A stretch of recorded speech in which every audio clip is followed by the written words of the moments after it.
Cheers, everybody, and welcome to episode 31 of your favorite late night Friday night hashcast. It is Variables, and we are your hosts for Groli, Pedro, and Superior Buds. We've got a special guest tonight, Tanasi, but before we get to him, don't forget we are multicast streaming everywhere on X, on Twitch, and here, of course, on YouTube. If you're chatting along, make sure you jump in that live chat and throw your questions up for the panel and our guests tonight. After the show, you can find us anywhere streaming your podcasts, Spotify, Apple Podcasts, Google Podcasts, until it shuts down, and just about anywhere else. Cheers, guys. How are we doing tonight? Doing amazing. How are you guys? Pretty good. I'm ready for a dab. I'm not going to lie. Same here. It was a long week. I'm ready for more than one. Tanasi, how is it on the other side of the hill? You got any weather over there? Yeah, we actually got rain today, so we saw some moisture, which is rare for out here in these parts. Agreed. It's a pretty crazy weather day today. Everywhere across. Yeah, there was like 80 some tornadoes today. Oh yeah, I was watching that in Nebraska. Nebraska got hit with just in the 20 minutes I was watching Ryan Hall on YouTube, it was like 25 tornado warnings or something. Yeah, I just turned Ryan Hall off before the show. He just went offline. I've had him online or streaming all day while I worked. Garlic punch today. That looks juicy. Check this out. Here's a tech I've been waiting to show. I gotta get this filmed somehow, not somehow, some way, but I just gotta get it filmed. I think about it every time it happens. But I'm cleaning out my blender, right? And I always get a little bit of alcohol in here, obviously, when I'm take it out of the thing. So I'm trying to get the alcohol out of there. So I stick a Q-tip up in there. So a lot of times that happens. And a lot of times what ends up happening is it's actually, like up in there so far that, so that you just can't get it. I had one of these laying on my desk one day. Just a standard zip tie, and I slid that bitch in there and popped it out. And I was like, "Son of a bitch, dude!"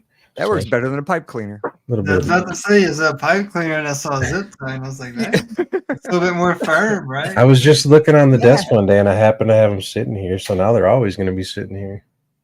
Well, I was going to say it's you can't really do that with like some of these style. Hangers, I guess, like with the slurpers and stuff, you got that opening at the bottom, but with something like that, I know this has got like the side openings for the auto spin or whatever, but if you could just like put your mouth over the top of that, you could always shoot that thing across the room. You could always just stick it in the back door, push it the other way. Whatever gets it out, dude. Got to declog somehow. I've actually had the same thing happen where I get the little balls, the terp pearls or whatever. I'll suck too hard, they get stuck up in the neck there, and it's like, no, that's such a pain in the ass to get out. Oh, man. We could go down a couple roads there too if you'd like. Yeah, I was gonna say I don't hit my dab rig that hard. No, I was talking about him sucking too hard over there. Pedro says it's not like crack, and we don't need to hit it like that, but sometimes it just tastes so good. Okay.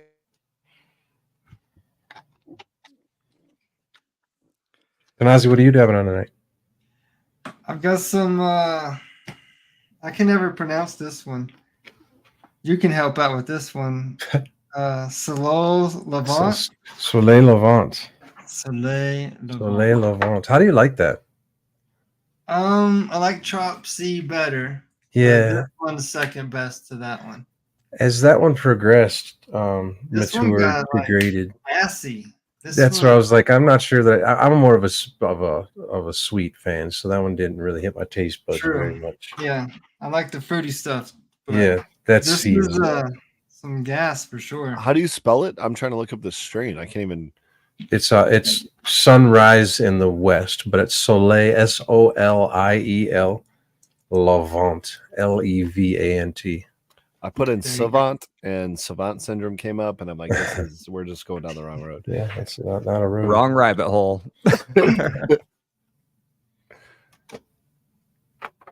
Definitely wrong road. Yeah, Soleil Levant. It's I don't know what the lineage is. Again, I'm generally not too much of a remembering genetics, the lineage.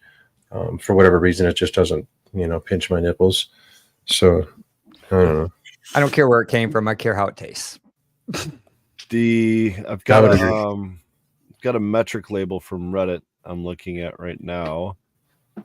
The subreddit is ARMMJ. I'm guessing is that Arkansas? Do they even have medical marijuana in Arkansas? Is it? Arizona, maybe? I don't know. I mean, everything we argued. Why is no? Because I'm not logged in. It just blurred it out on me. I can't read it because I'm under 18.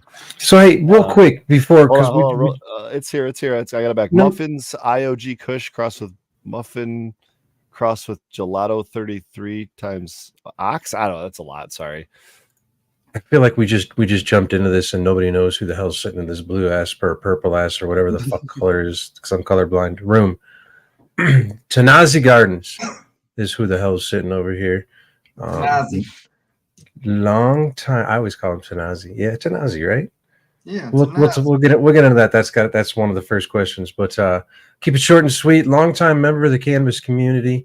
Long-time member of the cannabis community, at least as long as I have been involved with it, and has always been what I like to refer as a traveler. He's always been a friendly traveler and has come up with his own design, if you will. And man, this is going to get crazy interesting. And I bet you're probably going to get a couple sales from tonight, boy, on that website. But he's a Sacred 3 mushrooms is the road that Tanasi has went down. And essentially, I mean, I'm just going to let him get into that. It's because he can probably explain more of the intricacies tonight. More than likely, I mean, we always talk about cannabis, and we're probably going to smoke a bunch of cannabis, a bunch of rosin.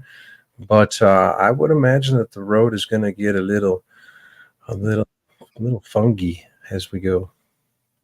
Fun guy. Yeah, a little bit backstory to me, man. Military vet, moved out to Colorado, discovered weed was legal in 2013. Can I ask before you get too deep? You look like, I mean, I think it's the beautiful hair, but you look like you might be a little younger than everyone else on this channel. What time, like what era did you serve? 06, 09. Okay, all right. So you're probably right the same age as I. I'm 37. I look very young, but I'm 37. You do. You could pass for 27. Sorry, keep going. He's aged very well and has been very active. Well. Maybe the mushrooms help. I don't know. Yeah. But, so weed out here in 2013 was legal and stuff, and I got back into that. Growing up, I was always the trippy hippie kid. The weed and acid, whatnot, and mushrooms.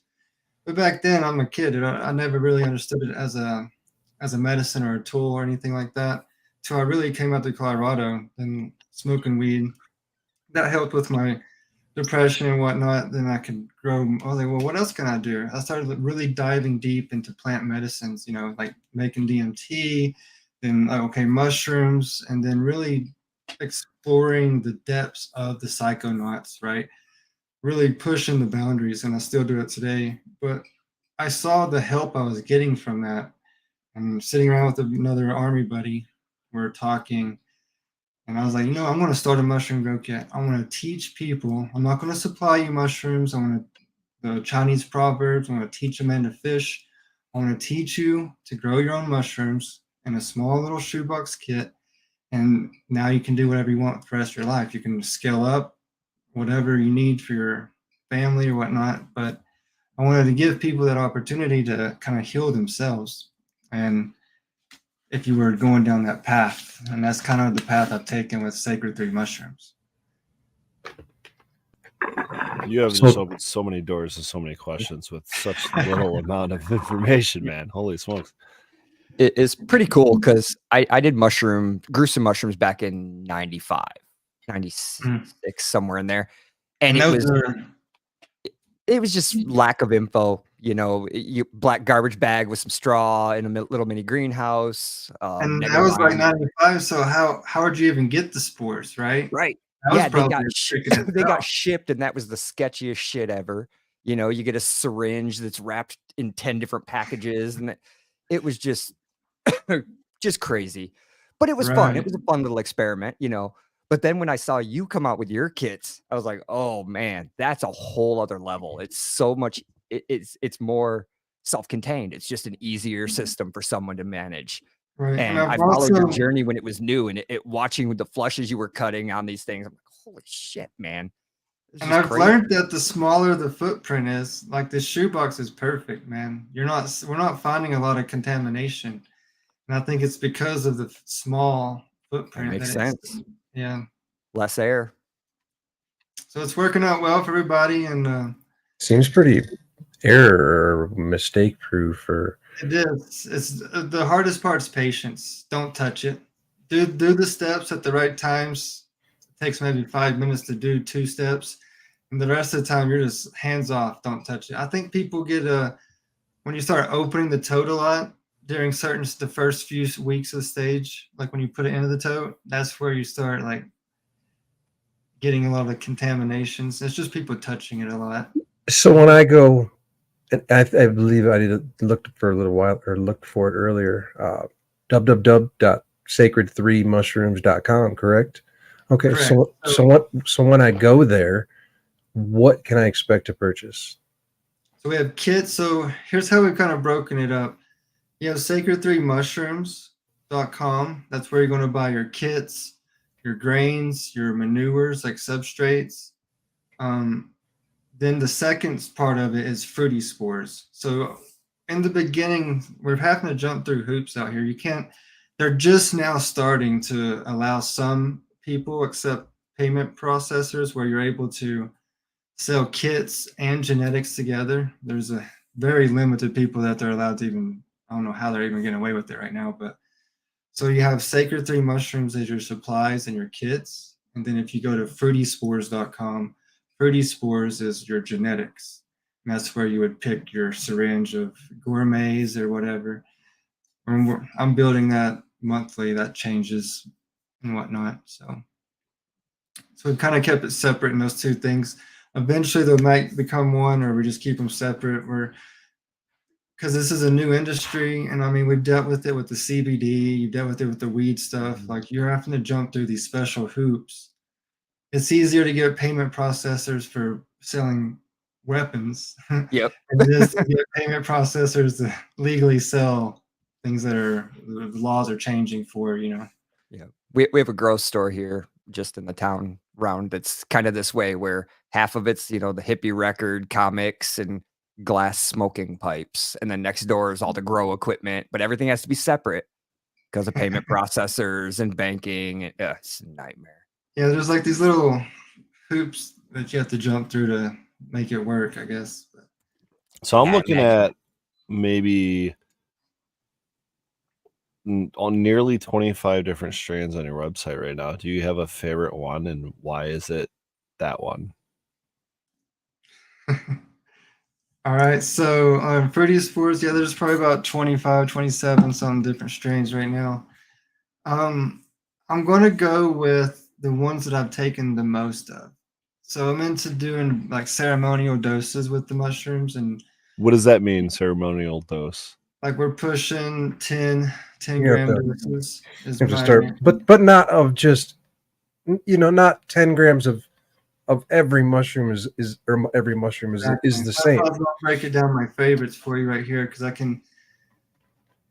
there's different. We're having all of our mushrooms that are being tested too. So I know the potency levels of them when I'm eating 10 grams. So I can kind of guess what the milligram is that I'm eating of this psilocin and psilocybin. So, but to come back to like the favorites right now. So for my favorites, since I'm doing big doses, I don't really mess with micro doses. If you mess with micro doses, you probably want something on the lower end scale. But since I'm doing big doses, my favorites are going to be the more potent ones because, like the Melmax, let's start with the Melmax. That's in the top 3 for me. It's the most potent that we're growing right now, and it's rated at like a 2.19% potency. And to kind of break that down, when I eat 10 grams of those, and if you were to equivocate that to like golden teachers, I ate about 30 or 40 grams of golden teachers eating 10 grams of these. That's a significant difference. So when you're trying to reach for maybe these higher realms, if you will, you're probably going to want to take a more potent mushroom, so you don't have to eat as much of it. But consuming it's all different as well. I want to go with Melmax though, and the Old Dirty Penis Envies are my top two right now, because the Old That's a Dirty. very common one. Well, okay, actually, let me correct that. I've heard of penis envy a lot around Michigan. What is Old Dirty Penis Envy, and why does it sound so much worse? Right. It's actually just in isolation, and it's from. There's two different stories. There's stories that you hear people talk about a guy named Joshua in the mycology community that isolated it, and then you have stories of Julian, Old Dirty Julian. He's on Instagram that he created this, and it's basically they grew penis envies, and they were able to find one that he liked, and it kind of looks like the only way I can tell the difference is the cap are very deep. So when the cap breaks apart, the cap goes very deep, and it kind of looks like uncircumcised penis type stuff, old dirties, something like that. So I don't know. So it's a nice one. I like to give. So there's levels when you're doing these big doses and stuff. You don't want to give somebody 5 grams of golden teachers and they're just tripping balls. That's not what we're trying to accomplish here. So when I start people off, 5 grams, old dirties are my go-tos, because I know 5 grams of some old dirty penis. So wait, you're saying go higher, not lower? Oh yes, I'll never eat 3 grams of mushrooms ever again, ever. I Why? never want to be. This is confusing me and probably not, and probably everybody else. What do you mean? Think of it like a threshold. Like, you know how they design, you know how Alexander Shulgin remade MDMA basically, and it was kind of rediscovered in the 60s, 70s or something, maybe even earlier than that. But there was like somebody in 1918 who actually discovered MDMA, but he did not consume enough milligrams for it to be actually hit the threshold and actually works. He wrote it off as it didn't work. But then Alexander Shulgin came back around. He was going down making high cal and Thai cal. He remade the molecule MDMA, and he ate like 80 or 100 milligrams, and it actually worked. And it had to hit. He had to hit that threshold, right, for that to work. So when you come to psilocybin, to have this spiritual I call it a breakthrough dose, and it's spiritual, and when you hit it, you'll know it. And I've never done it on anything less than 5 grams penis envies. That's the lowest I've gone. And there's a protocol. Like you can't eat it with a peanut butter sandwich. You can't eat it with a meal. Like, there's a whole recipe that's involved for this to work. Are you saying specifically that you won't do 3 grams? Yeah, but you'll do more. Like, that's what I was understanding. I'll eat 10 grams over 3 grams. What is okay? Yeah, Pedro, let me Go frame ahead, it this go way. I think, and maybe I'm leading him on here, so I'm going to give you the opportunity, Tanasi, to really explain this. But my guess is that he's kind of looking at it like there's this fence, right? And on one side of this fence is the microdosing, and the microdosing does have an effect. We know it has an effect. We can kind of feel it, right? And there's a reason that people microdose, right? And then on the other side of this fence is that where you get into that kind of spiritual, heroic. I saw in chat, there's a lot of different terms for it, but like on that really heavy end of the dose, right? I think right here on the fence is that 3 gram, that 2.5 gram mark that he's talking about, where you don't have a good time, and I think you cannot have a good time in the whole range of mushrooms. But I've been there on where you're just teetering on the fence. You're like, I can't take any more, but I shouldn't have taken this much, And well, think of it this maybe way. that's where Here's the way I won't think of it. I don't think of it like that. I think of it as it's a medicine. I've learned a tool. This is a tool that I can. 3 grams is like taking a hammer and smashing my hand. Taking 7 grams Why? is like me taking that hammer and building a house. Like, there's benefit. I don't get the benefit off 3 grams, and I don't want. I'm looking for more therapy and healing, and that's something not reached on a 3 gram dose. But why are you comparing it to smashing your hand Because with a hammer? I Because I think think building a house is a beautiful analogy for that heroic dose. Exactly. But Building a you're house is only getting beautiful, that right? beautiful analogy because you just broke your hand with a hammer at 3 grams. Why is it like breaking your hand? Why is 3 grams like that? Because it's not beneficial to me. 3 But grams why? isn't better. Because that's where the benefit and the big doses are coming through it. I think you have to maybe see that to understand. So when you're taking your micro doses, I'm still putting that like it's almost like a band-aid. Sure, a micro dose is going to give you energy. You're going to get up. You're going to do stuff.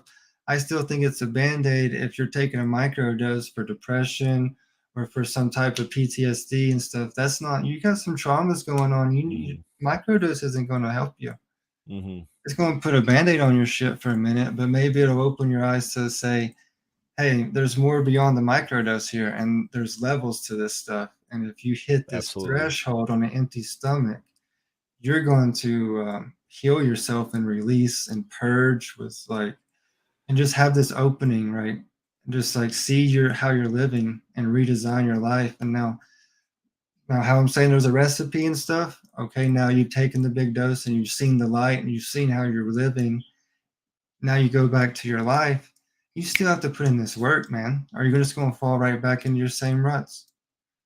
You're going to fall right back in the same shit you're doing, getting the same patterns. Like you have to also put in the work after this big dose. Now that you've kind of like, it showed you what kind of some bullshit you was doing, maybe you're not so happy with.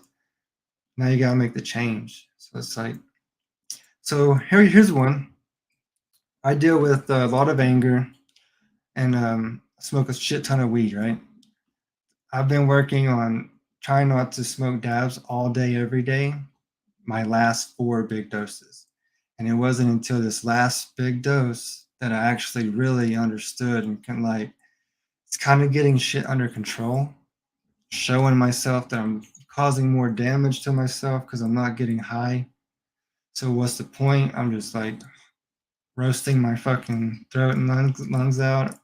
So it's like, it's a battle within myself too, but it's something that I'm working on every time I go into these big doses.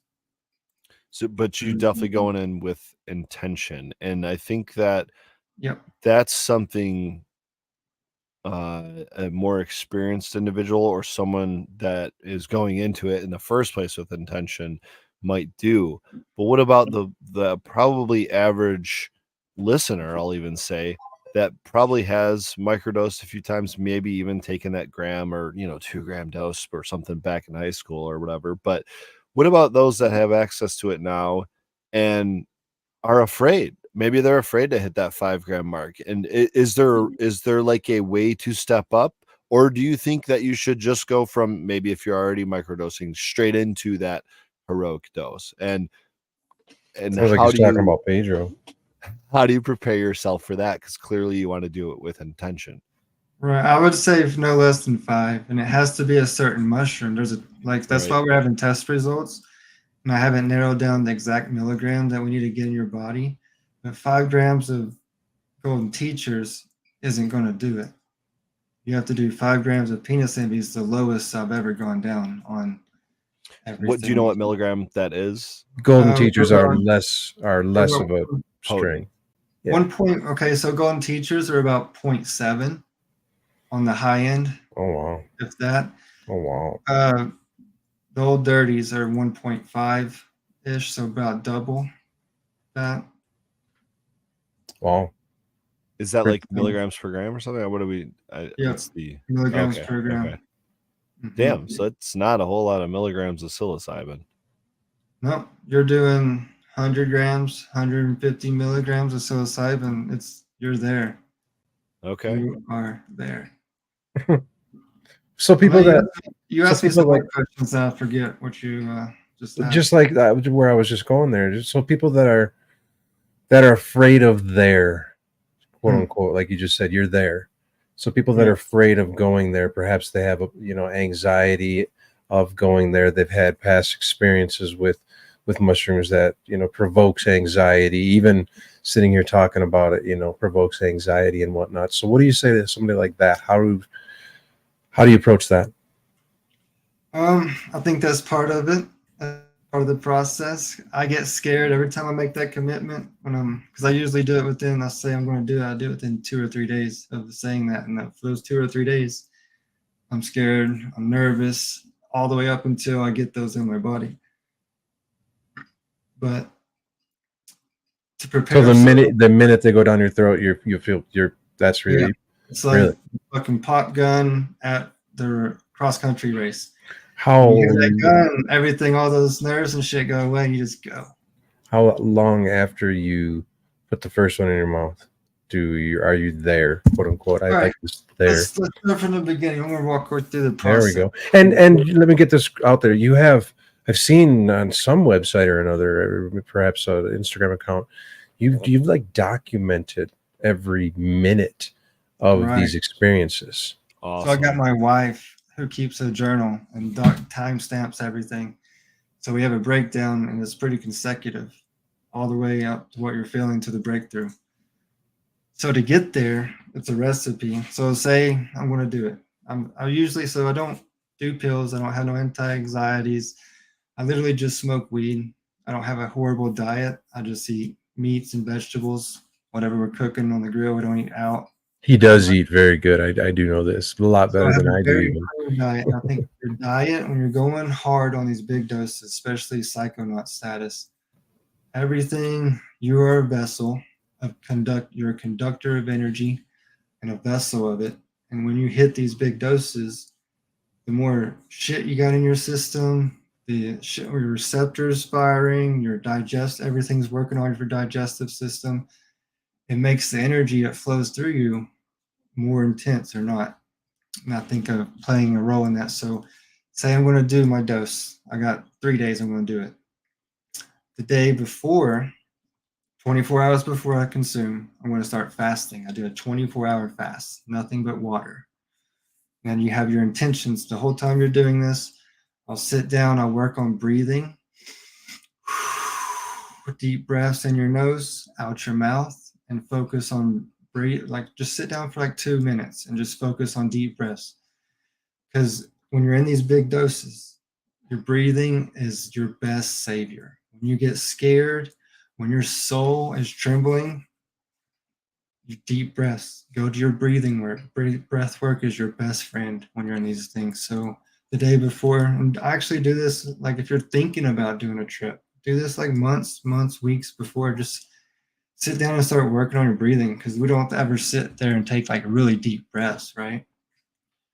Not nearly enough. After I listen to Wim Hof, it's like, oh, I suck at breathing. Right. And then in these doses, maybe you maybe you didn't need enough, or maybe it doesn't allow you to actually purge up liquids or anything. But you taking deep breaths in and out, you're purging with your breaths. Your breath, words in the room don't echo. Your breathing echoes, and you can feel it cleansing your body and breathing out all this negative and positive coming in, and just like you're pushing out some energy, and it's fucking beautiful. So 24 hours before we're fasting, then think about your intentions and whatnot. Then I've been doing them in the mornings is what I've been going to. Maybe I'll try some at night. It's kind of whatever your cycle is, I guess, whatever. How early in the morning? Like, are you eating breakfast? Are you, because you're all fasting, on right? Stomach. So okay.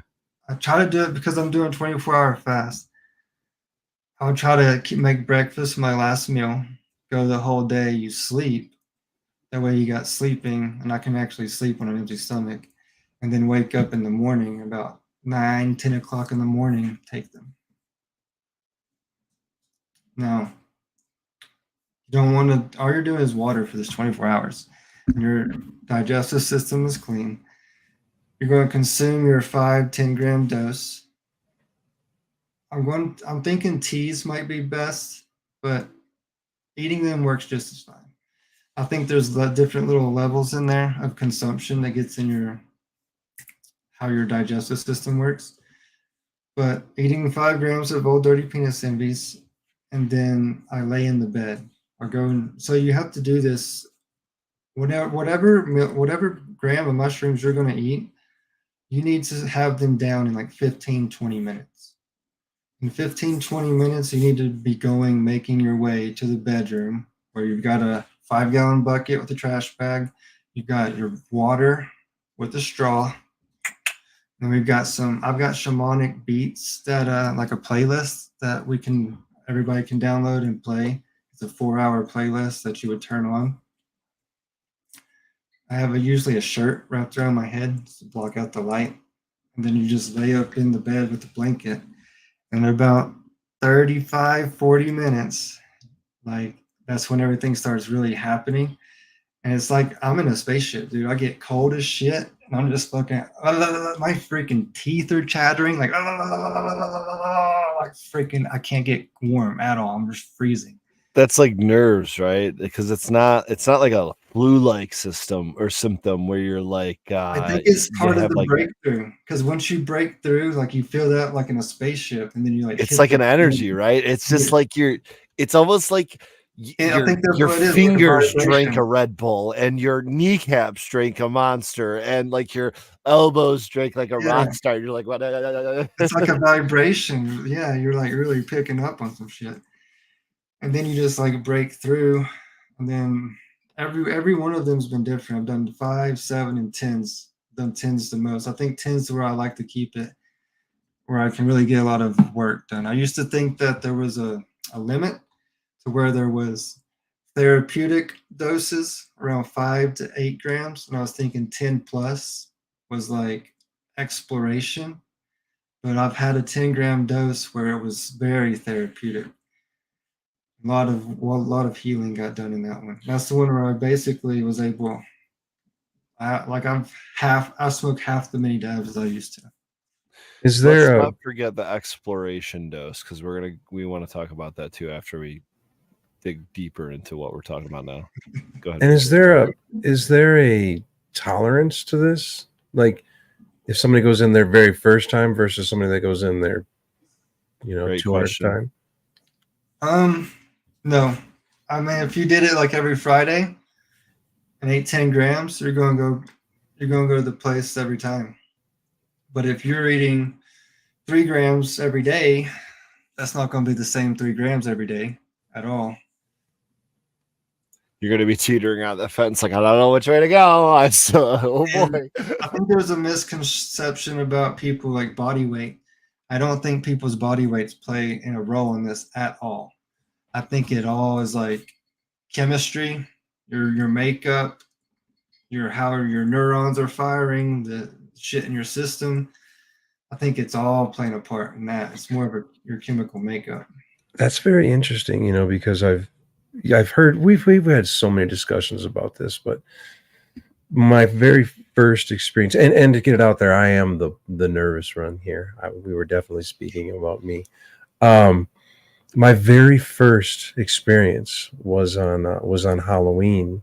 I think I was 17 years old, and we didn't go through the ceremonial stuff like he did, but I had no knowledge of anything. So I bought a half ounce. I bought 14 grams mushrooms, and I found a buddy, and we both ate 7 grams of mushrooms, and walking outside, like to keep everything short, every character was real life. Like if it was Yoda, it was Yoda. If it was a dragon, it was a dragon. But I didn't have a bad time. And ever since then, I've never done that big of a dose again. And ever since then, I've always had more anxiety experiences or just not great experiences. On the lower end of the spectrum, I think. Yeah. Yes. I've only done 7 grams once, and that was my very first time. See, doing 7 grams in the bed, taking away your sight. Because I think, so if you take 7 grams and you go to the concert, yeah, you can walk around the concert. It's not going to be anywhere near the same one if you did it in the bed. Because you're being distracted by sound, sight, everything, people moving around. Like there's a lot of distractions that's taken away from what's really going on. And there's taboo we have to break, right? This mushroom game and everything, the same with acid, is kind of like taboo with all the propaganda and stuff everybody's been fed growing up. And also, like, people who have taken this, like I'm saying, it's a tool, right? Like you've taken the wrong dose in the wrong spot, and now you're traumatized to the point where you won't ever do it again.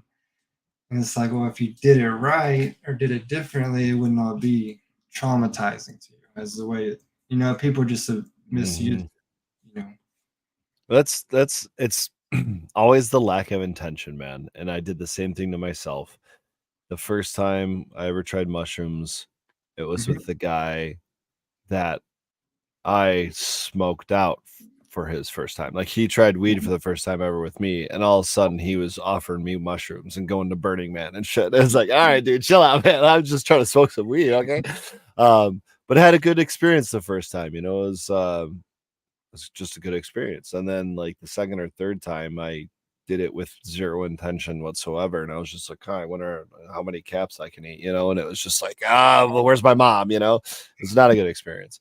Yeah. Um, That's and how my and first time was. I don't say this out of any experience, but or because shit, when I'm 16, dude, I didn't know you couldn't die. I was fucking just laying up in bed like I'm right, gonna die, dude. exactly. You're watching the freaking curtains melt. Like, what have I done? This is never gonna end. Oh, come on. It's like, yeah, Yeah, yeah. But and that experience did, quote unquote traumatize me. I didn't touch mushrooms for a long time, and I started growing cannabis either right around that time, maybe before or after, but and I kind of just stuck with that for a long time. Now, I think it's again a great tool. It's one of those things that you have on your tool belt that when it's time to take that medicine, it's a great tool to have. It's just it's one of those things, man. Like a lot of people call it a sacred fungi because it's like it knows your intention. It really feels like it just knows your intention, and it's because it's working with you. It's working with your brain, and if you don't want to work with it, you're just not gonna have a good time. yeah. I mean, not the big. All the big ones aren't pleasant either, bro. Most of my big ones end with me crying and shit. Like it's not. They're brutal beatdowns. They're not pleasant whatsoever. But I feel like it's 10 years of therapy in fucking 4 hours. Is that how long they're lasting? Only 4 hours for you? Yeah. So if you 5 gram dose, you don't puke, you'll be back talking to me in 3.5 hours. And if you do puke, Same about 3.5. I've seen it. okay. If you ate like a 10 gram dose of Melmax and didn't puke, you're likely to go for 5, maybe What's 5 with the hours. puking? What's that? Your body actually didn't consume everything. That's why I was saying earlier, maybe do some teas. If you're going to try a 10 grammer, my next 10 grammer, I'll do a tea because my Because last it one makes you purge or what? I actually did purge on my last 10 one, my first time ever actually puking. Do you prefer to puke? Um, have some Tums ready. Have some type of antacid ready if you do, because my throat was on fire the last time. But I wish I didn't puke because I don't think I went as far as I could have. Although it Yeah, was one of my strongest doses. puking on an empty stomach too. I have to imagine that probably contributes a little bit to that, like It more was of all the mushrooms and water. And I acid. drink and a good amount acid. of Oh yeah, it's water. the stomach acid. Yep. I drink a good amount of water when I'm eating the mushrooms. I'm not shy with getting water down because that's how you kind of get a big 10 gram down, kind of like a little nibble, and you can kind of swish it around your saliva, and your saliva kind of capsulizes it, and you can kind of swish it back and take a little swig of water and swallow it like a pill. And just do that over and over, and you're not really like chewing up a whole bunch of mushrooms. Yeah, it's not the most pleasant thing to just nom on. You know what I mean? Like most people aren't enjoying that texture. So, Uh, so what about like post processing? Different ways to take them. You said teas already. What else? There that's any my other? go-tos is raw dog it, just nibble it Just- up, right? Or just we'll grind it up in a grinder and make Okay. a tea real quick. But Is you that don't all want it to put takes? Is just like grind it up, or you know, and or like a food processor or a grinder, and then throw it in a tea bag and steep it? I Are mean, you steeping it or are you still eating the chunks? So let me give you two methods here, then we'll go into detail here. excellent. So the go-to is like a little mason jar, little Cuisinart coffee grinder, grind them up, throw them in here in your mason jar. Then I'm going to take a cup of liquid, right? What I'm going to consume, if a bunch of people are involved, we're going to get like a good cup like that, right? And then add 10% per person that's going to be involved in your tea. Okay. Then put in some lemons, some ginger, or just a lemon ginger tea bag or something. Put in your hot water by measuring out in your cup first, right? And then pouring it in. So everybody's got about a cup. Then put your lid on it, mason jar, and you're going to sit here and just swirl it around and just let it sit there for about 10 minutes. Everybody sit here and talk about intentions, whatnot. If you're alone, you're going to do it. Tensions, and then 10 minutes. I'm going to go ahead and strain everything. I'm not really picky about the biomass, the plant or the fungus. Go ahead and strain it with a cheese cloth or something. I'll just usually get rid of the pulp and then split it up to tea, or just take the tea like that. Now that's the way I have been doing it for a very, very long time. That works just as well. But with our test results that we're doing with the lab downtown, we're showing that first, when you pick the mushroom, it immediately starts, the psilocybin starts degrading into psilocin. Oxidation, I bet. Same as your body does THC, right? Mm-hmm. Your body does the same thing with psilocybin, psilocin. And the actual water in the mushroom does it fast first. Then, once the water's gone, it's the heat that's applied to it that starts degrading these compounds.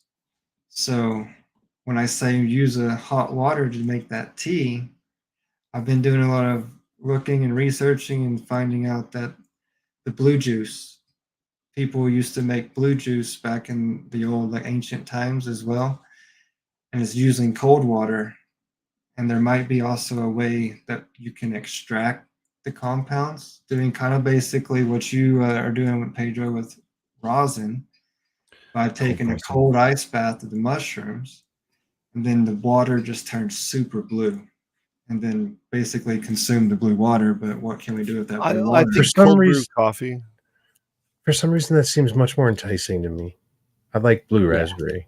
I'm down with It that. looks like some blue raspberry, but I'm sure it don't taste like it. Yeah, Being yeah. cold, especially being cold, I don't know how this would taste. But if you do that, especially with the fresh mushroom, you have now preserved the compounds pretty much as possible, as potent as possible. Now, Right? Abolish says it doesn't store well, though. So, is there a Oh yeah, trick you're there? gonna have to consume this immediately. Okay. And only thing, unless here's what I'm thinking: what happens if I put a whole freeze dried tray of blue juice in there? What comes out? That's what I'm saying. Yeah, I that's haven't. interesting. We're talking concentrates now. Mm-hmm.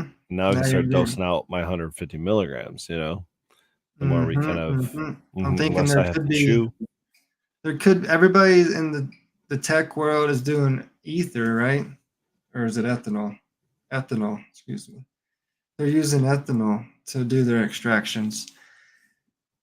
But that's the BHO compound way, right? Not like, Well, I was going to ask, do hydrocarbons work? Because ethanol is more like your RSO method, if you will, whereas BHO is, closed loop system, probably talking super cold temperatures, but flooding it, turning it into a liquid, not necessarily worrying about like structural mass or anything like that.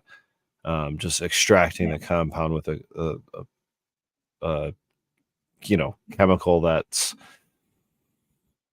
what's the term I'm looking for? Soluble, that would match the solubility of it. So But is it? I don't know, because all I'm thinking here for the last 5 minutes is stuffing my column full of mushrooms, and can we make it? I don't know necessarily Right. dabbable, but an extract. An extract of it.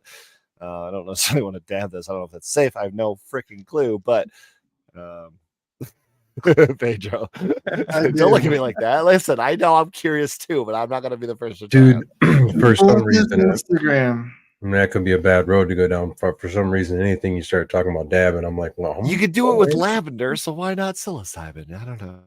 There's a guy I think it's doing it.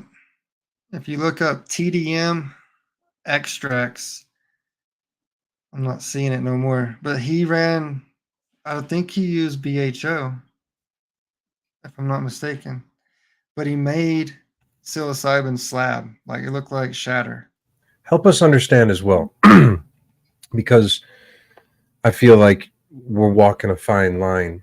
What is and you're not an expert, you're not a lawyer, blah blah blah blah blah. So feel free I to know say it pretty damn well though. Shoot. so feel free to say you don't know, but where are we? What is the legality of this? Where are we? What's So legality wise, you can't distribute, you can't sell mushrooms to your friends or anything, but I can give you mushrooms all day long. but basically the grow same them? same as cannabis here in Colorado, within Same state. Michigan, pretty much. So now we're within state lines. Or keep going. So you can possess it and grow it. That's where the growing laws are still being like designed, I guess. They put out a few of them. Has to be in like a 12 by 12 area. When it comes down to extracts, it can't have a flash point of like 100 degrees or something like that. So that's why I think people are using also ethanol. I think that has maybe a low flash point. So yeah, that's pretty much it. You can do whatever you want as long as you're not. So what about that statewide, every state? Just us, Colorado, and I think Okay, so that's where I was at with everything. I think California, Oregon are as well. Yeah, I was gonna say there's a couple others, but Yeah. And that's So kind of where I was trying to clear up for. Oregon, California, and us on and then you've got mushrooms. some areas that are decriminalized. Right. like So cannabis. everything's coming online. So is it that it's legal, or is it just that it's decriminalized, or they're just turning their heads, or what is it?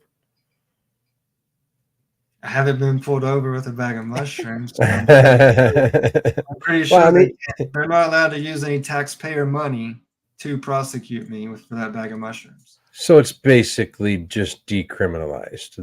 It's not legal. It's in a limbo. It's not legal. It's not At the illegal. limbo stages, I do believe, Okay. because I think they're just now about to start releasing facilitator licenses.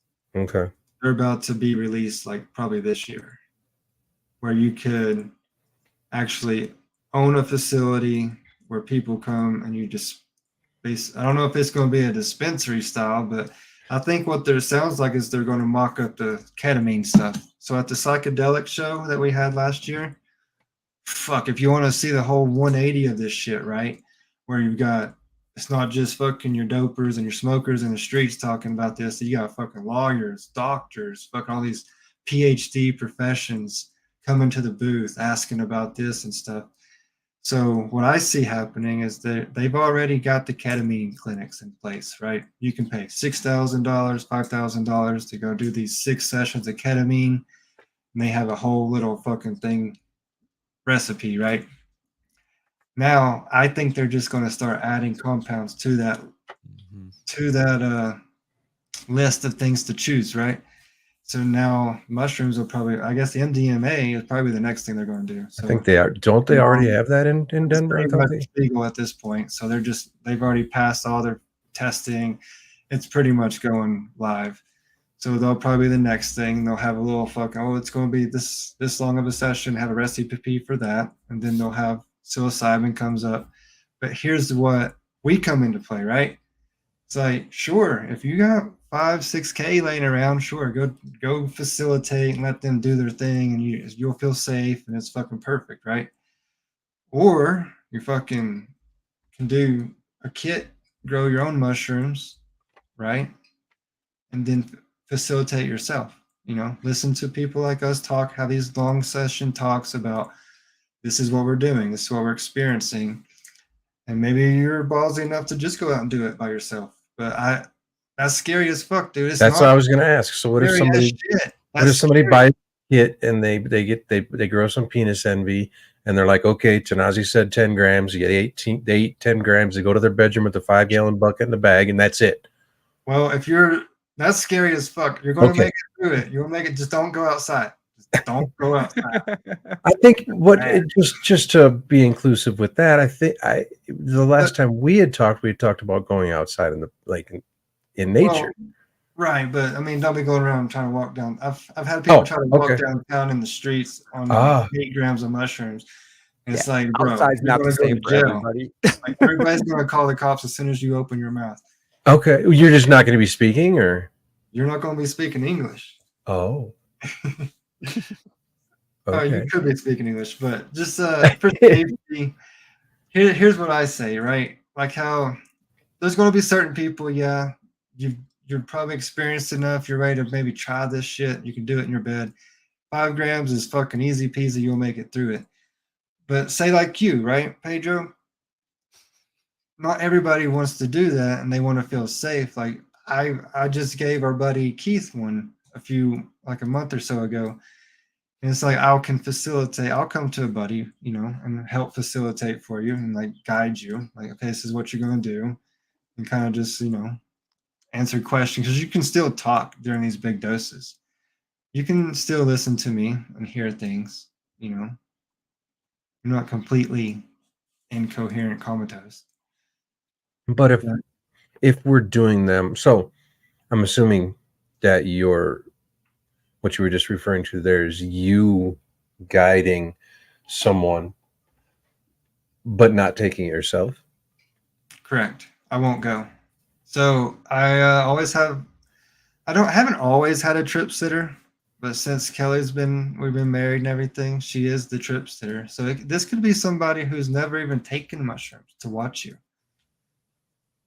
It doesn't have to be anybody that's done a lot, but I mean, I'm here for questions all the time, but like if you were to ask me questions, I could answer things a lot more better than probably some other people. But you're kind of on it on your own. It's you, the darkness, and the mushroom. The outside person is just there to facilitate, help you get to the bathroom, help you puke into the bucket, give you water. Block the outside door. Yeah. Yeah. Keep I was gonna things say, safe. it seems like it should be someone you trust and someone that Yes. you're, familiar with, and that you don't feel like is going to add to some sort of negativity to the experience. You know what I mean? So it's more Or than judge you. trust.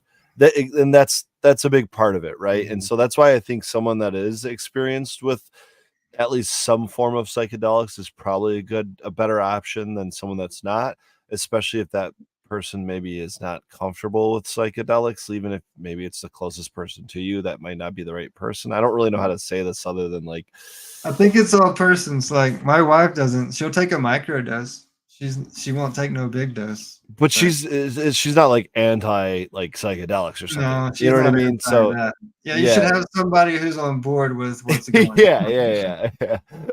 For sure. Yeah. Because you Because things do want get to be weird. comfortable. Things get weird.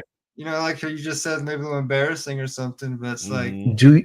it does get personal and emotional, and I think that's good. So you shouldn't be ashamed to, let it out. When you say being there, taking this, let's call it a heroic dose, right? I guess it would be the 10 plus. Am I here? Am I coherent? Or am I literally, are we talking alien shit? Like, am I traveling across the cosmos? You would have to do more than 10 for sure. So 10 below, let's keep it around there. 10 below, even on the strongest mushroom, you're still able to look up and look around. Maybe 8 to 10 grams, depending on the mushroom. I wasn't able to have a conversation with my buddy, right? But he understood when I meant like thumbs up. Mhm. Like everything was okay. You're still on the planet. Yeah. Right. He was still able to communicate in a sense, but you're not comatose where you can be. Like if you're going 15, 20 grams on a mushroom that's like 2%, and you're keeping that down in the tea or something, you're not puking, like you're probably doing some Kalindi stuff and like leading body, extra like leading body and going with some other place. So that's what, like 500 milligrams of psilocybin, or Nope, is or you're keeping it around 200, 250 oh, that's it. milligrams. Yeah. Oh wow, okay. I thought the 5-gram dose was a conversion, or maybe the 10-gram dose was 10 a gram, I conversion to was about still only 150 milligrams. consuming 219 milligrams. of the Okay. 10. Okay. So 250 plus, maybe then we're Mhm. kind of So getting I'm into thinking that range. if you get that 250, 300, I think you're really starting. That's where you start to really break away from body. I got to be honest, Tanasi, I'm an extract guy, so I do think in milligrams a lot of the time, and That's good. I That's good. yeah, and I'm comfortable with figuring out that kind of dose. You know what I mean? I do it with terpenes. I do it with obviously THC and other Okay, cannabinoids so and CBG. here's the trick to this, because I've always thought this, right? Extracts is the same. I love extracts, bro. It's the fucking way. I don't, because why? I don't want you to see that what I just saw, but how are you supposed to eat 10 grams of these mushrooms? And you It's a lot of can't chewing, bro.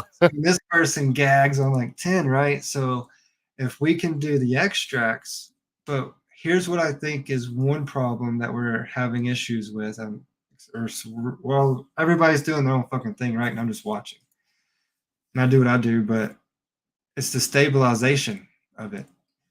Something about psilocin, especially, and I want to say psilocybin also, when it is extracted from the biomass, it's there's no way to preserve it or keep it from degrading or So change it. give me Basically change it.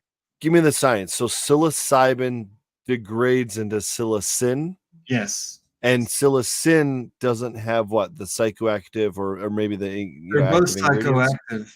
They're both psychoactive. And from what the research, from the testing and me eating them, you're always going to have higher psilocybin than psilocin on the test results. Mhm. So I've taken mushrooms with a 5% psilocin than normal because I've added heat to it to cause that to happen. Okay. Those mushrooms with a higher psilocin content will hit you faster and harder. But So shorter or no? it does make the trip shorter, but Mhm. it hits you far harder and faster. It's kind of like your body now no longer has to decarboxylate it. Yes. It's now readily available. Okay.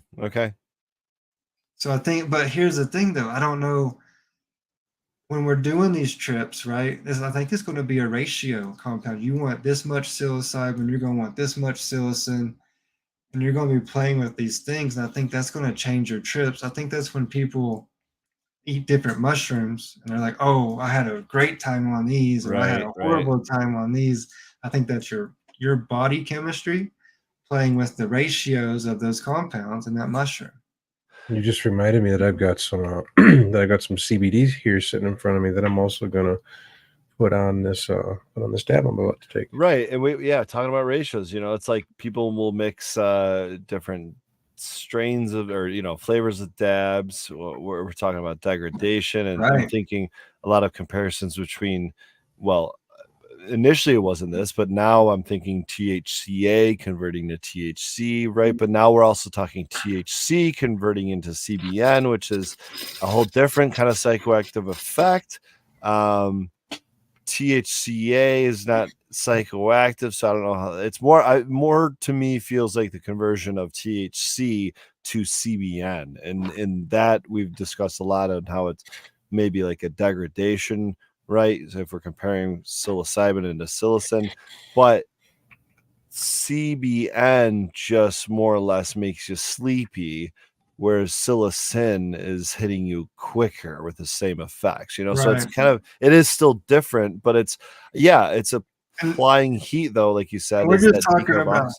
we're just talking about two compounds, right? They've still got neurobeacissin and beocystin and like these. They're testing for like maybe 4 or 5, and that's not as they haven't even Nothing. found them all.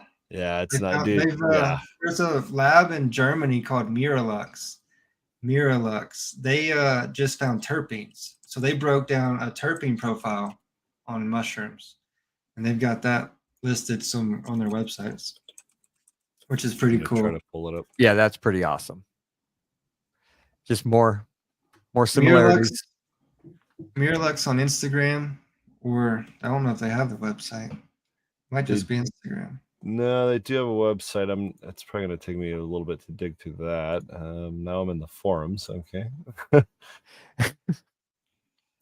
Miraculix lab. CLUX? Miraclux? Miraculix.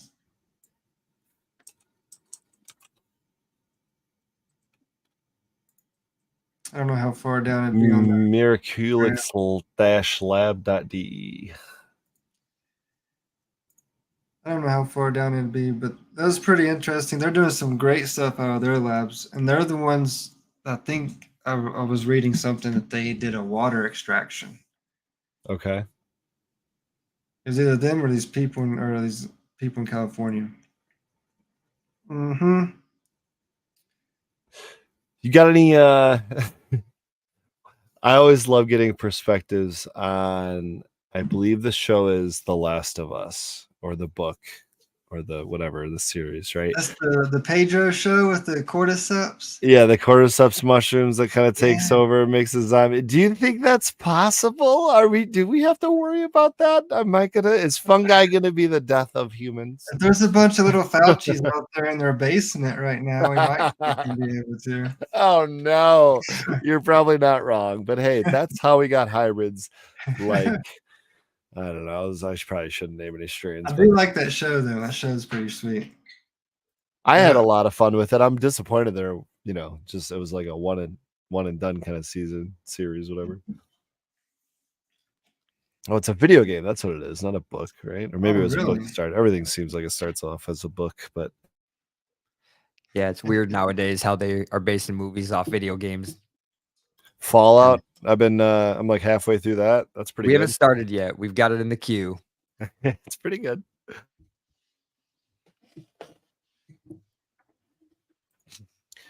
So are you do you have it ready real quick? Go ahead. Do you consider yourself, oh nice, I love it, dude. That thing's beautiful. Do you consider yourself like a mushroom hunter on the non-psychoactive side? I'd love to hear a little bit about that if you do, because I had some friends in college, and I tell you what, I didn't know a whole lot about fungi, through high school or anything like that. But I got to college and made some friends real quick. And every once in a while, they would just take a evening trip out to the woods and go look for mushrooms. And I'm like, what are you guys doing? Is this some sort of weird thing that I'm like totally unfamiliar with? And it is. There's a lot of people doing this. Do you do that? Do you hunt for mushrooms? I don't. So actually, if I go hunting, he's like, why would I? Can grow in my closet. What are we talking about? The only 2 mushrooms I do know from the wild are the Amanita, which everybody knows the Amanita, right?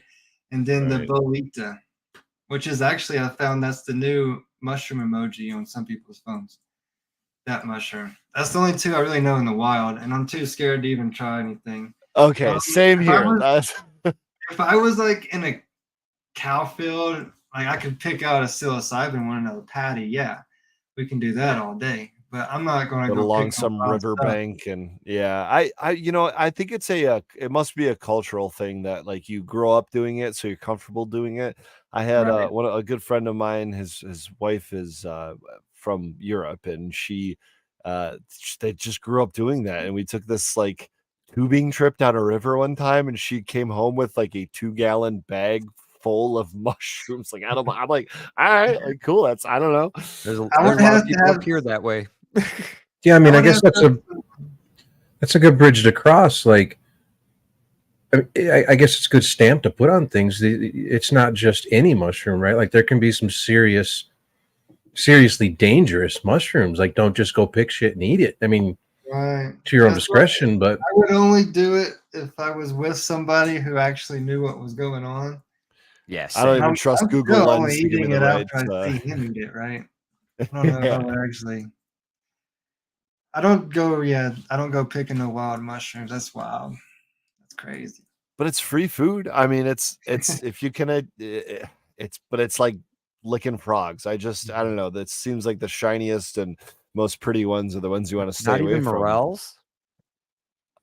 I mean, Yes, you can it's pick again, that it's a one out. popular. I Those are mean, nice. everyone's picking morels right now up here.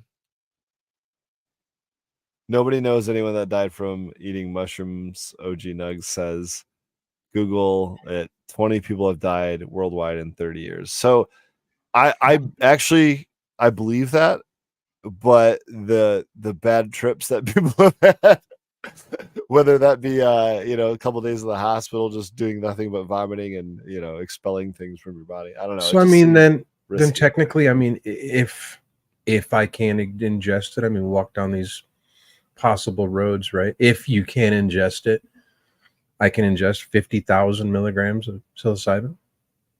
I think it's 32 pounds. But I mean, if I was to just a tea or extract or what is that going to do to someone? Like the LD. But it's not going to kill you. Looking for an LD50 or something? Like I don't know. I'm just asking. It's like if we're talking that nobody knows anyone, blah, blah, blah, blah, I blah. love this chart. Well, here we go. Red Sutter's got one for you. My cousin went in a 9-day coma and lost his liver from someone selling him a porky forage mushrooms when he was 14. I was 12. Damn. He almost died without the new liver. So, Well, and then, followed up by, nope, no one dies. So I don't know. That's the worst case scenario. So there's no too much. When you're doing psilocybin mushrooms, there is no too much. Wow. You can't die from. I think there is. Just Isn't there an eating them. LD50? You can die from hurting yourself, right? But you can't die from consuming these mushrooms. Okay. Now that's what we just said. No, okay, we didn't think about this person's been taking 100 milligrams of SSRIs every day for 10 years. Okay. I don't like we need to start working about maybe weaning yourself off these SSRIs or something, because SSRIs and psychedelics don't mix. If you're trying to trip, your SSRIs aren't going to allow you. You're basically going to get blocked. And so when you're trying to do these big doses, I don't know how that's going to play a role in that. And a couple of other, I mean, like schizophrenics, things like illnesses and conditions like that. We don't know. I don't have any friends that are doing what we're doing that have those conditions, right? So certain things, some things people might not want to ever try an 8-gram dose or something. That might not be wise. But from all my big doses, man, every time I'm there, you know the scene from The Green Mile where John Coffey comes back from that old lady, the cancer patient, where he has sucked out the illness, and he's back in his cell, and he like opens up his mouth and like and breathes out all.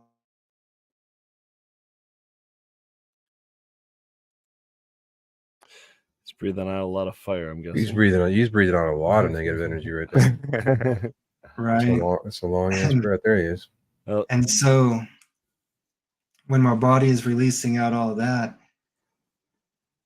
it just, I forget where I was going with this. Shit.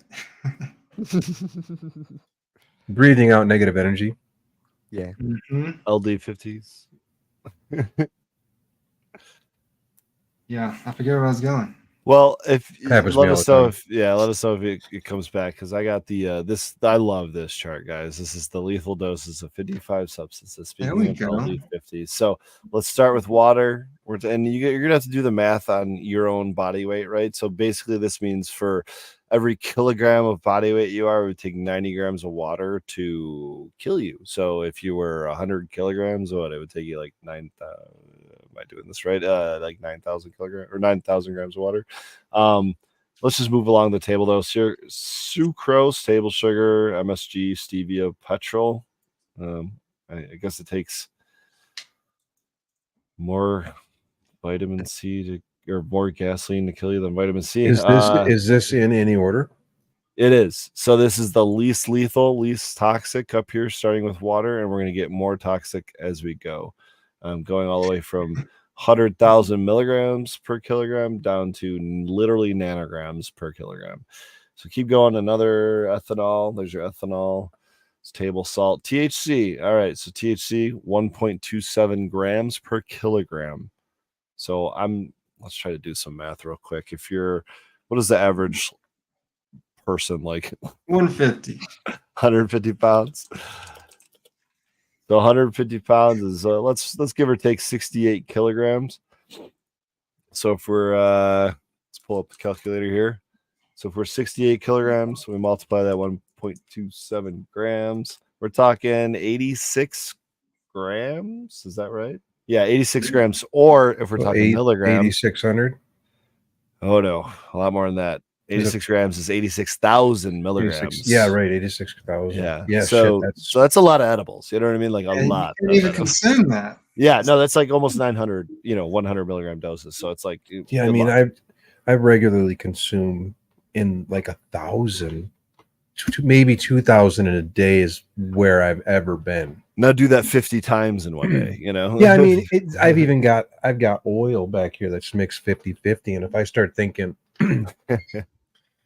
how much is in there and how much literal oil I'd have to drink, like literal, like oil that I'd have to drink. That's like a couple of mason jars, right? It's a lot. I think it's close to a pound. I did the math one time. I was just like, literally, how much would I have to like drink of my own dabs to, you know what I mean, like make this work? But surprisingly, CBD is actually more toxic than that, coming in at 0.98 grams per kilogram.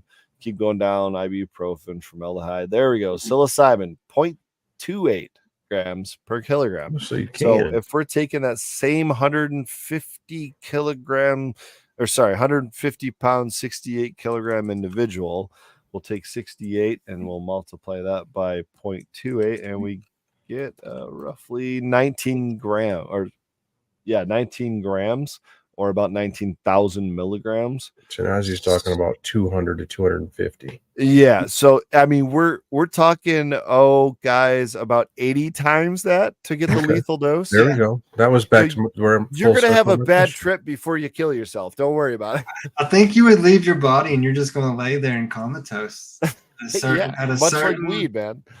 If you were to we're starting to talk about like DMT levels, right? I mean, this is blast off. If you were possibly to reach a 500 milligram dose of psilocybin, I'm going to say you're going to leave your body and you're going to be like comatose state for 4 or 3 hours at least. Is there a point at which you don't come back mentally? I imagine that's different for everyone, but are we talking maybe different strokes for different folks. But I mean, I've seen it though. There's a dose that might take you a couple of days to bounce back from. I heard the horror stories of years. All right, I've heard the horror story of people, and I think I actually heard it on DMT, but very similar. That where the hell was I going to go with that? God damn it! I think I lost my overdosing LD50. The blast. Oh no, the blast off.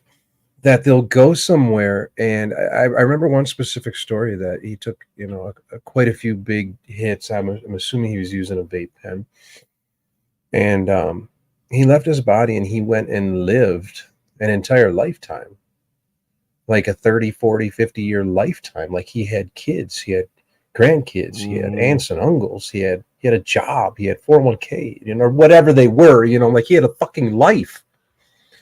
And then when he died, he was there with his vape pen in his hand. I've heard of people living like 6 months and stuff. I don't know about like full lifetimes, but I believe it. I believe it, man. I believe it too. I've heard some stories. That's a whole different type. That's scary. Yeah, that's scary. Yeah, that's scary. DMT is scary. I haven't done DMT in a very long time. Although I'm I have gonna. them all the time, it's one of the scariest things for me. I think there's a few more psychedelics on this list I want to get through real quick, probably including DMT. I think it's on here. I don't remember, but just remember where like water and then like THC and psilocybin are, and then these are all the things that are more dangerous than that, right? So ketamine, caffeine, sodium nitrate used in cured meats, MDMA and ecstasy, obviously uranium, you would assume, cocaine, Cocaine. sodium thiopental used in lethal injection. Okay, so we're at that level now.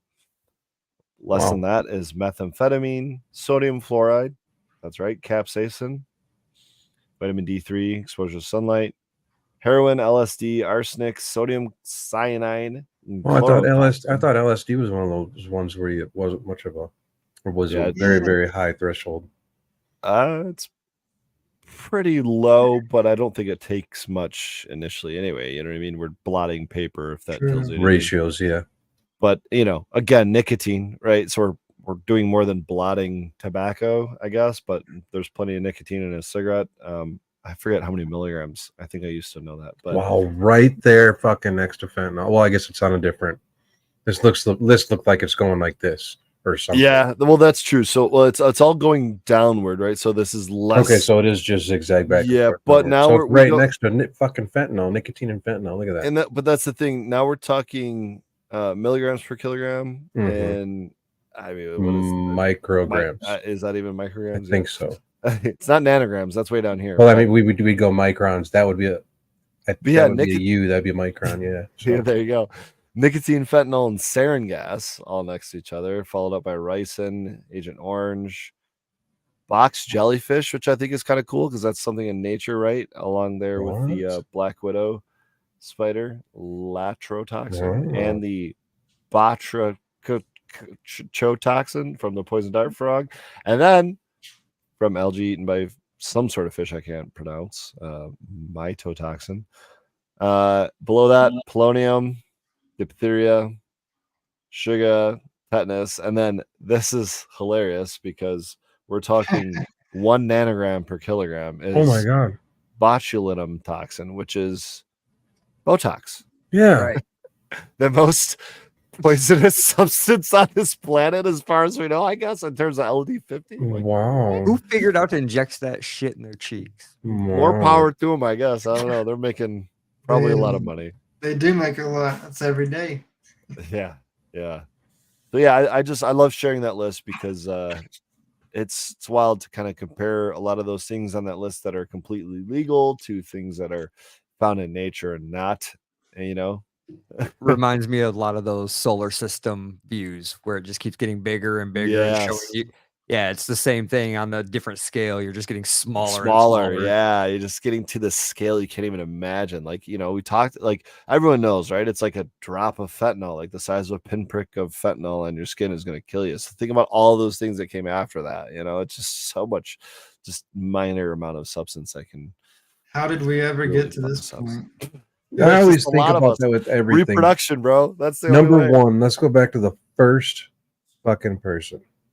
That's always the interesting story. For me, go back to the first person. The first person that did it. I remember we were Anything. talking about earlier. Healing dose.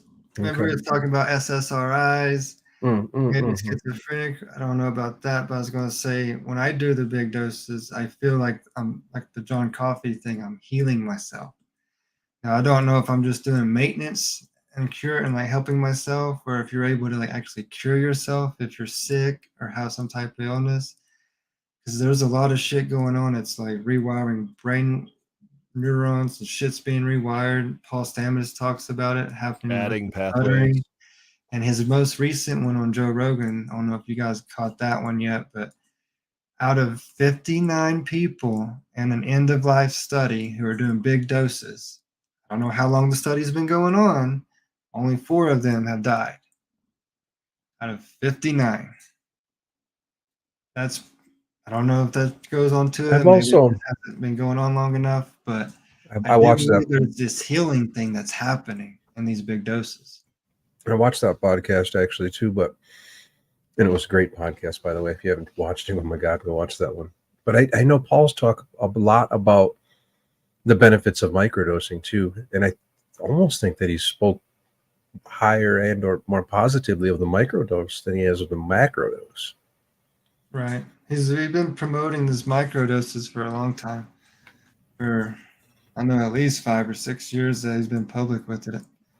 And it's a very low dose. Like everybody else is a 0.1, 0.2s or 0.3s with your microdoses. He's half a 0.1. He's 0.05. He's 50 milligrams Wow.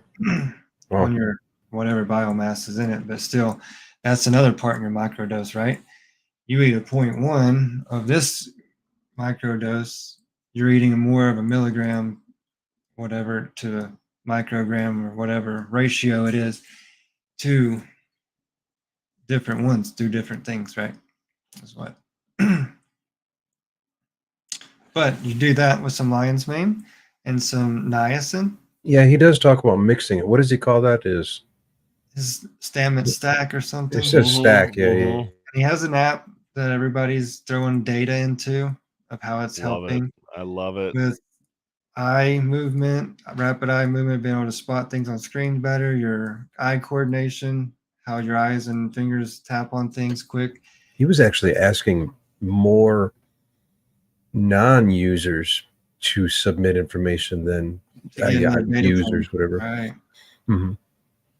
So, and then what it's just doing for the body basically is just you're rebuilding pathways and neuroplasticity, where your neurons and your brain and everything's just repairing itself basically.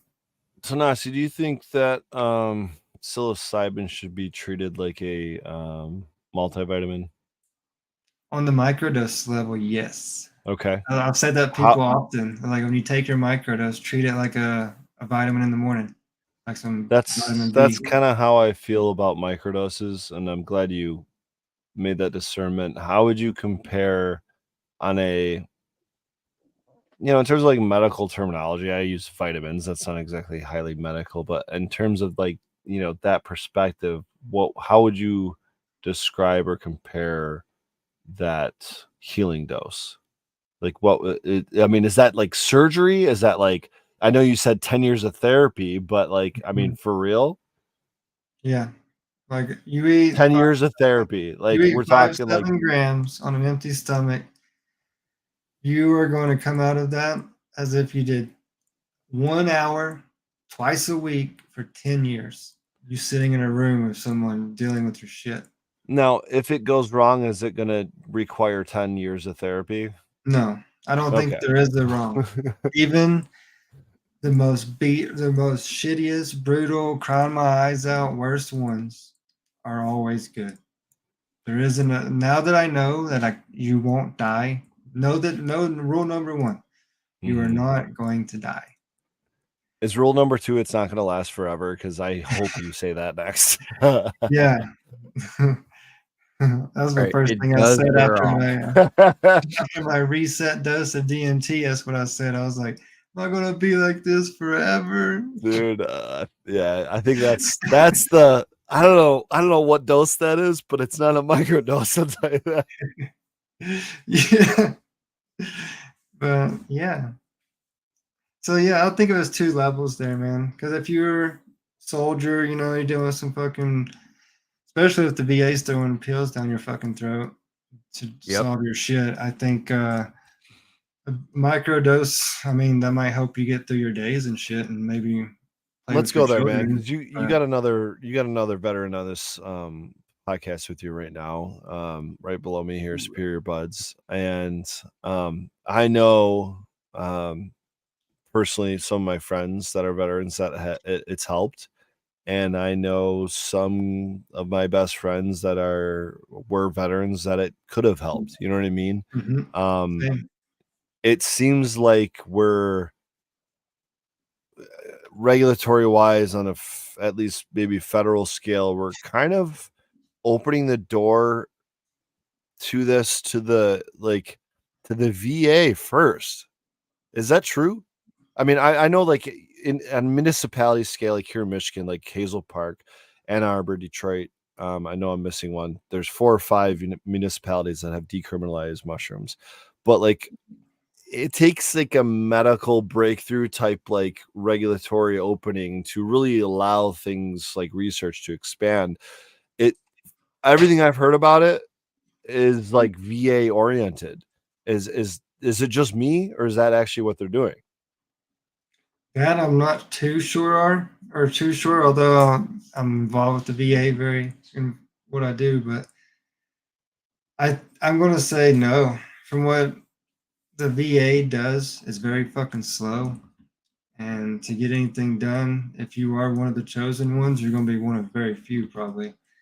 Because if they were to do anything right now, I'd say they would do the MDMA. That's Really? the closest since root or Were they mark. working with ketamine too, or Yep. So okay, ketamine and MDMA, so they okay, just legalized the MDMA, so I'm assuming that's right next. But they've been doing ketamine, I'm sure. But like getting like for me, if I was to ask for that, that's like no, like they're not going to just give that to me. I think you have to have more be like in some research program level? maybe. Yeah, I'm not sure okay, they're just going to give that out because I actually have 100%. So nice, and if anybody congratulations. was to get options on this, it'd be me. And I've never been I offered anything like that. I just talked to my buddy about this the other day, and about how he's still, same era as you, like 20, well, 15 years later, still working on the disability side of things, and I think the way he explained it is like they round up, and like there's, they take your biggest disability, and then they start kind of cutting it down from there, the more you add on or whatever. But there's a certain point where you like got to get to 95 to round up to 100 or whatever. And like, I think that all of these guys probably deserve that, and I don't think it should be this challenging, but I think there should also be these options like what you're um, really researching and experiencing, that should be more readily available. And I'm glad to hear that it's the ketamine and the MDMA therapy are maybe opening up more, but like I don't know, it just seems like a pretty controllable, accessible point to do that from, and it seems like that might be the crew that, could use it or benefit from it most, seeing Yeah. that it, like, I mean, what else could it treat? Here's my thing with cannabis, it's like, you could list all of these things that cannabis treats, and you start getting so far down this list, like, okay, is this some bullshit miracle drug, you know what I mean? But it kinda is, and it also seems like psilocybin could be that too, but it also seems like it really, hones in, or is particularly helpful with things like PTSD and trauma. Is there a reason for that? Say that again. Is there a reason that psilocybin seems to be so effective with PTSD and trauma and those kind of past related experiences? Yes, yes, yes. For me, man, it is a whole new fucking world for me. My life is, I have a fucking purpose. It gives me a whole new outlook on everything because of what the mushrooms have showed me, man. So I know that they would help others as well and show them. But also, that's where we have to teach people, right? Because like what you're saying, the VA do, man, that might be pulling some teeth if you're trying. You'll wait forever to do that. So like, let's grow your own, like you do your weed. Grow your own medicines, meds for the masses, right? You can have it forever if you know how to do it, and then sit here. We talk back and forth. Ask me. I mean, hit me up on sacred3mushrooms at gmail.com, Instagram. I'll answer. Don't even have to buy nothing, dude. If you got fucking dosing questions, growing questions, I'm answering emails all day, every day. I just want to share the knowledge because I feel that's where we're going to get ahead with this, right? Is because you just having a bag of mushrooms and then giving them out to your friends and half of them having a bad time isn't the right way.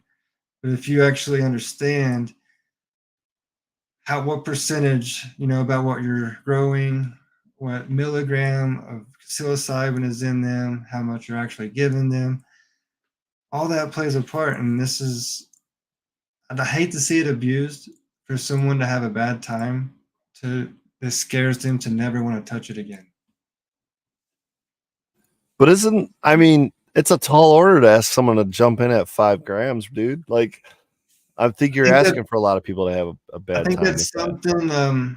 Listening to me talk, maybe other people talk about this too. It's a conversation back and forth about something you looked forward to, right? It's not just, oh, I'm just going to fucking give me 5 grams and just smash it. No, but maybe have a little bit more preparation to it. Like one of our buddies, we were doing it back, and me and his girlfriend were doing big doses for 6 months before he took his first 5 grams. And he just would listen to us talk, and we would all talk back and forth about what's going on. So, like maybe you first hear about microdosing, say, so maybe you've been doing microdosing for about 8 months. Now you've heard someone talk about a heroic dose. Okay, so now you're going to start thinking about maybe about a heroic dose and start diving deeper into that, listen to more people talk, how to do it. Maybe you got somebody that wants to be there for you while you do it. And then it expands from there, right? And then a year after you've heard about mushrooms, you've actually started a big dose. Like it took a process, right? Just wasn't something that you just jumped into. I don't think Okay. that won't be a lot. I mean, you'll have your wild guns, right? Crazy people. Yeah, let's just do 5 grams. But then you got some people that take it more, methodically, slowly. It takes them a while to do it, really dedicate. Because it is hard work, right? It's not easy or else everybody be doing it, right? You can fast. Mhm. First, you have to try to get off your medications if you're on medications. Unless you want to try it with them, by all means, do whatever. But to fast for 24 hours, to consume the mushrooms, and then to just lay in the bed and have the medicine work on you, and you not jump up and like run around the house and like Yeah, that sounds another like a dedication, commitment. I mean, that sounds like another definitely. dedication, right? And then I think that's the point he's trying to make, man. It's like that's why that's why some people call it a heroic dose, because it gives it a little bit more of that like oomph behind the meaning, you know what I mean? But I do think healing dose is just as accurate. But it's almost like a sacrament that you have to prepare for, right, because it's something you're going into with intention. You have to have understanding behind it, and it's not something that if you're just offered a handful of mushrooms at a party, it's probably not something you should take, because you probably are right. going to have that bad trip. And I'm doing big doses about every 3 months. There's going to be people who do one big dose, and that's all they'll ever need. They've saw the light. They've Mm-hmm. saw something that they've probably Right. changed their thought process for sure. They probably will never do it again. But then there's might be somebody like, okay, maybe every 3 years you do it. Right now, Do for me, you to be explorational and kind of dive deep into what these medicines are really doing across the board, I'm doing about every 3 months. see and or experience and or visit and or whatever you want to call it the same thing every time? Never. It's not been the same twice. Never. Damn. I've Interesting. never had a conversation with an entity. Really? I've been to the brink of separation of where I've come out of my body, but I was like, I was suspended in the room and I wasn't able to leave the room. But I was separated from body very, very briefly and felt like I Couldn't came like back leave in. sight. Like, were you always kind of within view of your body? It was more like my third eye was open and you could just see everything. Like it's hard to describe. I know. You're seeing everything at once. And all the way, imagine a Google, like a little Google video for Google Maps. That's Where people exactly just what I start was zooming thinking in of. and zooming in and zooming in on different things, and like it goes all the way down to things in a room, and their room's a toy and toys, and you can kind of see everything if because you're looking with your third eye. That's That open. was more than I thought. But not but your third eye is seeing more than what's just in the room, right? Right, right. Okay. The visuals, and it's very DMT for me. So when you're breaking down compounds on chemistry and just going through the next one in order and order and order down the list, That's where I was getting at. Is it seems like DMT it's and psilocybin are right next door to each other. There is no compound in between them. It is, if you looked at the molecule, it's literally just one little fucking hydrogen Like or extra lead waiting to hydrogen. be Yeah, called yeah. out. It's always a hydrogen or a carbon. It's just one of those that's different to make it psilocin or psilocybin or DMT. But so when I do the psilocybin, a lot of times the visuals are very similar to the DMT, where you got sacred geometry and patterns. I think a lot of it's body, though. A lot of it's physical, where a lot of deep breathing, and in those breaths, energy's being cleansed. You're cleansing your body of energies that are negative or whatever you want to call them. I think that's, and I guess, let's see what else. The thought process.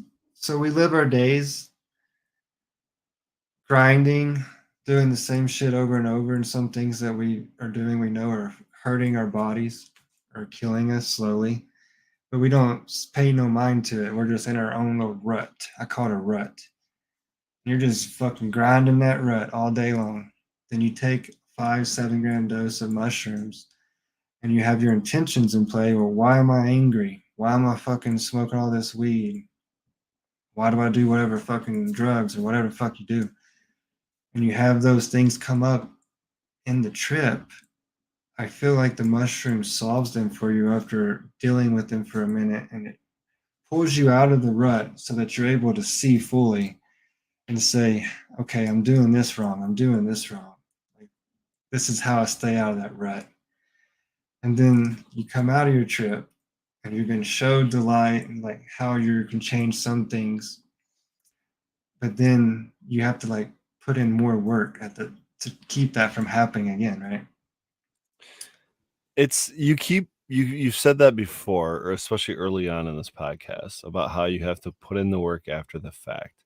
And I think that's important to stress, because I kind of brought up how cannabis can pass as like a cure-all medicine, but it doesn't really necessarily cure things. It's like it helps that process, but it's not like you take a drop of RSO and you drop it on a tumor and the tumor goes away. You know what I mean? It's not that simple. Um, for something like psilocybin, it seems more like it's not there to heal physically like cannabis might. Like cannabis might physically heal, whereas psilocybin seems more to mentally heal. Would you agree with that sentiment? I feel there's a physical element on the big doses. I Okay. do. When In what way? in the way that on a 10 gram dose of the old dirties, I felt like my DNA as a human on earth was connected to the universe and it was just running through me. And this is where this is all in my head, dude. I could be fucking just nuts. But this is where the feeling I get from that feeling that connected to the universe, it's like it's healing my body. And if I was to have anything wrong with me, like an illness, I feel like it would be working on it. Now, say you got stage 3, stage 4 cancer, that probably isn't going to fucking heal or get rid of your stage 4 cancer. But maybe it's doing more maintenance to my body. And if I did big doses occasionally, I feel like there's some type of healing element to this. I will say that mentally and physically absolutely are connected. You know what I mean? So if you can heal one side or the other, you're probably going to help heal the other, because I think Mhm. they do work in tandem. That being said, I wonder if like making like one of the most, I think, effective medicinally effective products I make as a single source, craft grower, is a topical. It's something that I can rub on my skin, and it's got a lot of other great ingredients that like work in tandem with it, that that might have some skin healing properties or some other things like that. But I think the cannabis itself is an a great medicine, and to be able to apply that topically is just another way to kind of target the way you utilize it. I wonder if, like we talked about, processing and maybe extracting or um, concentrating psilocybin and putting it in a similar form of application would work in a similar physical way, rather than just kind of targeting the I'd mental be I'd be aspect. curious in a topical to rub on your hands for Mhm. arthritis, Right. knuckles, I and feel like whatnot. there's probably a list, man. There's probably a list, and I think we're too early on and young in the research, to even have any kind of concept of what it might provide. But it's like one of those things where it's like there's a reason it exists, is a reason it's available as a plant. Like, it's been put on this earth and utilized by humans for too long to pretend like it's just something we can make illegal. Right.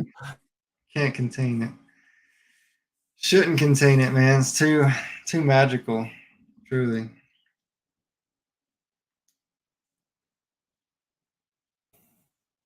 Now, you've talked about terpenes a little bit, and how some people are doing some testing on that.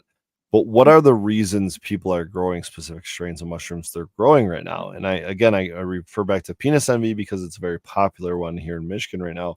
But Good is it question. one of those things that it's like are we growing for volume? Are we growing for bag appeal? Are we growing for potency? How's that mushroom game even work? That's what the beauty of this forefront of this new wave, right, that we're surfing out here. And I think everybody's growing for their own reasons. There's a shit ton of people breeding and like making their own new mushrooms. I'm not really into the whole breeding and stuff. I'm into just keeping a nice stock of good mushrooms around so that my I'm not going to start breeding and doing a bunch of crazy stuff. I feel like that's very time consuming, and there's a shit ton of other people who are probably better at it than me. I want to come down to where I grow the mushroom, I have it tested at the test results, and then say I got this mushroom, I grew it, the penis envy 10 times, I got 10 test results. The averages are going to be about right here, right? Then I can say that if you use the Sacred 3 kits, you're using the same substrate, all that, you're pretty much going to have the same potency on the same genetics. Now, now that you have the mushroom and about the right potency, now we can actually talk about what you're consuming when you eat that mushroom, right? It's consistency. Right, because that's what a lot of people would just give you a bag of mushrooms. Most of them probably don't even know the name of the mushroom. Mm-hmm. So you don't really know. Again, you're just mystery eating mushroom or compounds. You don't really know what you're consuming. So I like to make that more of my forte, I guess, than having a whole bunch of wild ass fucking varieties. I mean, and we got 27 or so, and a couple more probably coming down the chute. But I say about 30, 40 strains is good to play around with. And then I'm more about let's get these grown, let's test them, and then show people about, okay, golden teachers are about this percentage. So that when you do, because the worst thing for me, dude, is like you listen to me and we talk about 8 grams, and then you go and try to eat like golden teachers or some Cambodians, you're possibly just going to be tripping balls because you didn't hit that threshold of the compounds, and that's what we don't want. I don't want people to just be tripping balls because if you don't know what the See, breakthrough that's is. where I was confused earlier. Is like I thought you wanted to be tripping balls. I feel like tripping balls is different than the breakthrough. The Okay. breakthrough is spiritual, and anything up until that point, I feel is just scary nowadays. I've ate 3-4 grams shit ton, growing up, but now that I know what's beyond the door, I want to always hit that door and get this work done because I feel like I have a lot of work still to do. Interesting. Well, I know whenever I have any kind of question regarding this, I'm always texting you. We're always talking about it. I'm more happy to come there and sit with you. Yeah, we've talked about this Yeah, before, and it's going to have to be a continual conversation because I'm sure it will inevitably happen. But we need to make sure it's the right time. You know what I'm saying? Yeah. You just gotta make that jump, you know. It's like I tell people it's like jumping off the bluff, right? You just gotta go. You just gotta do it. Well, we're probably going to get in and do some elk hunting this year, so that'll be Yeah, hopefully fun it'll be. Last year was a buzzkill with the fires out there. yeah. Pretty sure I slept in a field of contaminated fire retardant. Oh, yeah. I was a little bit sick after that stay in those woods. I can understand that, One dude. night, I was like, something's not right because I had never seen so many berries. Hmm. There were berry bushes everywhere, Really? and I'm like, usually animals have ate all these. And then after staying there a night, I was like, this shit's contaminated. They've dropped some fucking fire retardant stuff on all this vegetation, and I'm sleeping in it. Oh, wow. That's why the animals didn't eat none of the berries. Makes sense. Glad you brought that up. Guess what I got back today? Oh, whoa. Nice. Is that a Michigan buck there? Not one. That was the picture I think that we saw, right? Yep. There we go. Nice. Oh, yeah, dude. Those Very are nice. nice mounts too. Yeah, man. Taxidermist did a great job. Pretty stoked about that. I remember back to hearing when they used to use, and maybe they still do, beetles to clean those things. Really? Mm-hmm. Eat everything right off it. Mm-hmm. Clean them right Honestly, up. that's what my dad taught me. He taught me to if you just have like the so you just cut off the skull, right? And you're just keeping the antlers and you skin off the rest of it, just hang it up and flies will land some maggots in there. Maggots will take care of it, and there you go. Just hang it in a tree. Some Yep. Damn. Preferably probably not next to your back door. Yeah, right. Right. just got to put it over the chicken coop, man, because then those maggots fall. Yeah, just it's free food. Yeah, I love those fly buckets. We Oh man, there's no way Elbury would let me put one of those out there. Let's just put rotten meat in a bucket next to the house. It's just for the chick- it's an experiment for the kid, you know what I mean? It's the new science class. Starts at 4 p.m. every day and ends with feeding chickens. Your semester project is cleaning the chicken coop. So, Tanasi, you consume cannabis, or you still grow? You used to grow. I don't. I haven't grown in probably over a year. I would if I had the space. Mushrooms took up the entire garage. I was gonna say when you said like 30 or 40 different ones, how much space do you have dedicated for your mushrooms? Oh man, there's a 20 by 20 garage, 2-bay garage, and a bedroom, I guess. Oh shit, and the bedroom. I know that feeling. Yep, it just starts to take over. That's kind of what's happened. Yeah, I could use a warehouse or a little storage shed built out back. So it really isn't a matter of square footage. It's one of those things where, like, if you want to keep genetics, you just kind of need the space. Like, what causes you to take up more, maybe power, space? You know, things of Actually, that nature? most of the space is inventory for the mushroom grow kits. Okay. Boxes and like grains and So jars. growing itself really doesn't take up a whole lot of space then. Yeah, dude. So let's see, about 2% of the cost it does to take to grow weed, you can do the same for mushrooms. Because take that wall behind you, right? You can stack 1, 2, 3, at least 4 or 5 totes across, and do that 1, 2, 3, 4, at least 4 times down that wall on the back, and all So now those we got totes 16 there. totes. About two to three totes, you're getting a pound on your first flush. So that entire wall right there could produce somebody's 4K system, probably like a 4K lighting, HPS. That's a lot of mushrooms. I don't know if that's super equivalent, but I'm just saying you can grow. That's not We can't do nonetheless. that math live.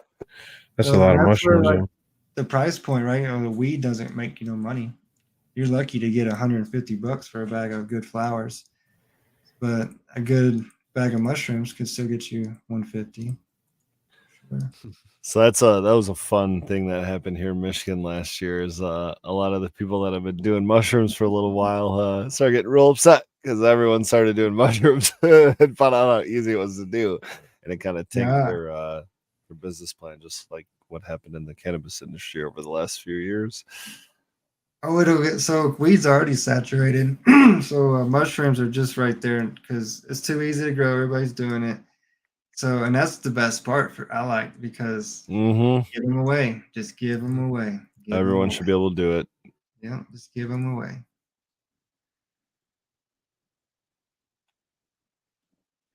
Yeah, grow your own. Away. Is that what he's talking about? Grow your own? He said I give it away to sick people as fast as I can grow it. Never been happier. Yes. Share the knowledge, man. That's all it's about for me. Share the knowledge. Well, like I said, you just make it so simple with the Sacred 3. I was literally talking with another parent on the playground today, and we were there for a couple hours, and it came up a conversation if I happen to know of anybody that had knew or whatever about any mushrooms, and I said, yeah, actually I do. Yes, because that's the easy part, right? Teaching people how to use them, I think, is the challenging part. Yeah, I suppose. Yeah, I would agree with that because, yeah, absolutely. I think everything we know about mushrooms, we don't know shit. We don't know shit. Yeah, and I think that's why it's such a daunting experience. Like, I think 7 out of 10 potential customers of yours probably have that thing sitting in their cart and they just don't click that buy button because they're too afraid of what they might experience on the growing side of things. If you don't grow things for a living, you know what I mean? If you're not like actively growing your own food or just doing some sort of green thumb activity, like that's a whole new world to jump into, especially growing mushrooms. So this thing that you're too scared to pick in nature, and I'm gonna grow it in my own home. Like, okay, but you have made it simple enough, and with the spore options and things, what you're gonna get.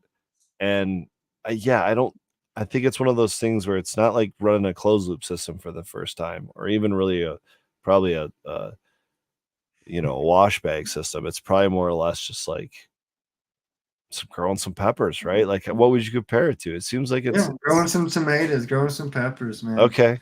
Honestly, I think a lot of people, like you're saying, like, oh, I'm too scared. I have to be so sterile. Everybody's telling me I got to be so sterile. It's like, man, I'm teaching you how to do it in my kitchen with 6 dogs that run in and out this dog yard.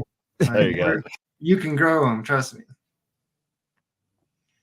But that's just they teaching people, right? Yeah, it's just definitely like come a long way. Education. Yeah. And it's much easier teaching them to grow mushrooms than teaching them to grow weed. Where are speaking of learning how to do this, where other than like your website, which we'll definitely plug one more time before we go here, but where are some good directions to go in terms of maybe resources on educating ourselves on going down this path of growing mushrooms, propagating psilocybin, consuming it as a healing thing, like all those things? Where can we go to learn more? For me, to hear from me, it's going to be on the QR code or on Instagram. It's a link tree that's in the profile bio. If you buy anything from Sacred 3, I have QR codes all in the box on multiple cards. And that QR code gets you to the link tree. Link trees get you to instruction videos. To get you to, if you check out Psychonauts TV on YouTube, last year I did a shit ton of shows with them about how to growing questions, and I'm showing kits. We're doing all types of show, just learning how to grow, and a whole bunch of different videos and podcasts like this. But that's pretty much it right there. I had a partner with us that was going to start a podcast, and we're going to start talking more about scientifics of it and everything. But that partnership is not going to be no longer. So maybe I end up doing something on You Sacred should 3. still start a podcast. Start your own podcast. This is the type of information that needs to be shared right now, because I'm telling you, man, I'm celebrating 10 years on YouTube this year, as of like this month practically, or at least coming up here. And um Pedro will attest to this. The channel growth at that in that era was well, the consumers were thirsty, put it that way. Yeah, very. And I think there's again, it's like the cannabis market is so saturated where you can kind of find it anywhere. You know what I mean? You don't have to really go looking too hard for it anymore. So there's a lot of it out there, and you could go down a lot of different rabbit holes. But with the mushroom stuff, man, it just doesn't seem to really be in the forefront yet. And maybe it's just I think it's just always comes back to a lack of education. So let's yeah, man, get it going. Fire it I up. am. So, excuse me. On YouTube, man, I have a lot of, maybe a podcast format is better for YouTube, but I can teach you how to grow pink oyster mushrooms, and every damn video YouTube will take it and give me a strike. And I've battled them. I've just shot the camera where I'm going over test results and explaining those. They've taken down all those videos. So I'm having a hard time with YouTube. But Maybe if you like do watch the Patreon or Sacred something. 3, if you do watch Sacred 3 Mushrooms channel, if I do start a podcast, I'm gonna start streaming from there. Like how you guys are streaming from multiple platforms. But Rumble is my go-to. If you go to Spore Fruit Spirit on Rumble, that's a channel I started where I want to push everybody to go to, because Rumble won't take down any of my videos. They're allowing Yeah. it. So if I'm sitting there showing you test results and the mushrooms and going into much great detail, I don't want. I'll post it on and stream to YouTube and stuff and other platforms, but I'm guaranteed they're going to take that shit down. So I want everybody to go to that. Have you tried X? I have not been on It X. sounds like, have you tried this drug? They I haven't been on X, no. they seem to be pretty lenient. I mean, we stream right now. All three of us, I believe, are streaming. Yeah, we're all streaming to our X channels. Really? Or And at they're least, not I guess, okay. Superior and I. I was like, I don't Does think I YouTube, am. And, does I YouTube was take looking your at this. videos? I mean, yeah, I haven't been able to monetize my YouTube channel in a long time. Which, it is what it is. And every YouTube video I post, including these podcasts, get put behind the, not safe for work wall, or the 18+ wall, or whatever you want to call it. So if you're not like logged in, you can't even find my videos. But I got 16,500 subscribers, and that was like something to be said for like back in 2012 or 14 or whatever. Like but yeah, now it's just like we're basically completely shadow banned or blacklisted or whatever it is. So it just is what it is. But it's getting the information out there. That's why we're trying to multi-stream and multicast, and getting it on YouTube, getting it on Twitch, getting it on X, posting it up after the show on Spotify and all the other, and just kind of feeding it out from there. Yeah, it's about just getting the information out there. And so fuck monetization. Like, it's about having the discussions. And if we can start with one like this tonight, Tanasi, this has been fantastic, man. A lot of information for everybody. It was great Yeah, having you, man. man. Yeah, I'm glad it's a 2-hour show too, because I've been doing a lot of 1-hour shows, and it's hard to really get the picture out there in an hour. So Yeah. it's nice to be able to talk a little more about, especially what we're trying to do, right, with the compounds and testing and different element here. Well, let's pick it up in a couple weeks or a couple months, and kind of see if the landscape has changed, if there's been any new research or anything that we've maybe work terpenes into there or something. We'll see. But like Superior Bud said, Tanasi, it was great having you tonight, man. I appreciate the conversation and all the information and education you provided to us and our viewers. And you're welcome anytime, man. Cheers. Appreciate Thanks, you, man. brother. Appreciate it.